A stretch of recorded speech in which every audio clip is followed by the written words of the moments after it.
السلام علیکم students and welcome to Muzain Montessori and schools online class for grade 1 students, آج کی اس اسلامیات کی آن لائن کلاس میں ہم سبق نمبر 6 کی پڑھائی کریں گے اور اس کے بعد میں آپ کو بتاؤں گی کہ آپ نے اس کی مشق کس طرح حل کرنی ہے۔ سب سے پہلے آپ صفحہ نمبر 15 پہ یہاں پہ تاریخ اور جماعت کا کام لکھیں گے۔ سبق نمبر 6 اس کا جو عنوان ہے وہ ہے فرشتے۔ فرشتے اللہ تعالیٰ کی مخلوق ہیں۔ اللہ تعالیٰ نے فرشتوں کو نور سے پیدا کیا۔ 4 مشہور فرشتوں کے نام یہ ہیں۔ فرشتے اللہ تعالیٰ کے وہ مخلوق ہیں جو اللہ تعالیٰ نے جن کو روشنی سے، نور یعنی روشنی سے پیدا کیا ہے، اور یہ فرشتوں کی تعداد یوں تو لاکھوں میں ہے، لیکن یہاں پہ جو ہے وہ 4 مشہور فرشتوں کے نام دیے ہوئے ہیں۔ بچوں، یہ بات آپ ہمیشہ یاد رکھیں کہ اللہ تعالیٰ کے جو فرشتے ہیں وہ ہر وقت اللہ تعالیٰ کی جو ہے وہ عبادت کرتے رہتے ہیں اور اللہ تعالیٰ کی حمد و ثنا میں مصروف رہتے ہیں۔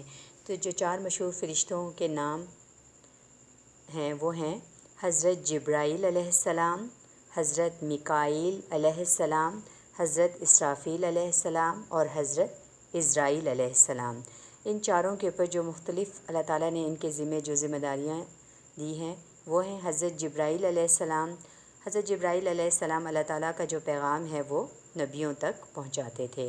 حضرت میکائیل علیہ السلام کے ذمے جو ہے وہ ہواؤں اور بارش کا انتظام ہے، اور حضرت اسرافیل علیہ السلام قیامت کے دن سور پھونکیں گے جس سے قیامت آئے گی، اور حضرت عزرائیل علیہ السلام انسانوں کی روح قبض کرنے کی ذمہ داری ان پر ہے۔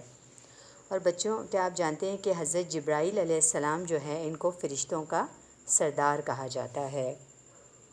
اب اگر آپ اس کی ایکسرسائز دیکھیں تو پہلا سوال ہے درست جواب پر ٹک کا نشان لگائیں۔ اللہ تعالیٰ نے فرشتوں کو پیدا کیا نور سے، مٹی سے یا آگ سے؟ تو اس کا جواب ہے نور سے۔ دوسرا ہے مشہور فرشتے ہیں 3، 4 یا 5؟ تو اس کا جواب ہے 4۔ اگلا سوال آپ نے کیا کرنا ہے کہ نقطے ملا کر 4 مشہور فرشتوں کے نام یہاں پہ مکمل کرنا ہے۔ حضرت جبرائیل علیہ السلام، حضرت اسرافیل علیہ السلام، حضرت میکائیل علیہ السلام اور حضرت عزرائیل علیہ السلام۔ اور ایک سوال جو یہاں پہ ہے وہ ہے فرشتے کس کی مخلوق ہیں؟ تو فرشتے کس کی مخلوق ہیں؟ اللہ تعالیٰ کی۔ اسٹوڈنٹس، آج کی اسلامیات کی اس آن لائن کلاس میں ہم نے سبق نمبر 6 فرشتے کی پڑھائی کی اور اس کی ہم نے مشق حل کی۔ اب آپ نے کیا کرنا ہے ہوم اسائنمنٹ میں کہ اس سبق کی آپ نے کم از کم 2 دفعہ اس کی ریڈنگ کرنی ہے، اور یہ جو 4 فرشتوں کے نام ہیں یہ آپ کی ورک شیٹ کے اوپر بھی دیے ہوئے ہیں، آپ نے وہاں پہ بھی ان کو لکھنا ہے اور ان کے ناموں کی پریکٹس کرنی ہے، اور اپنی اسلامیات کی کاپی میں بھی جو ہے وہ ان 4 فرشتوں کے آپ نے نام بھی لکھنے ہیں اور ان کو یاد بھی کرنا ہے۔ صفحہ نمبر 16 پہ جو پہلا اور دوسرا سوال ہے وہ آپ نے بک یعنی کتاب کے اوپر ہی حل کرنا ہے۔ اب اسلامیات کی اگلی آن لائن کلاس تک کے لیے اجازت دیجیے۔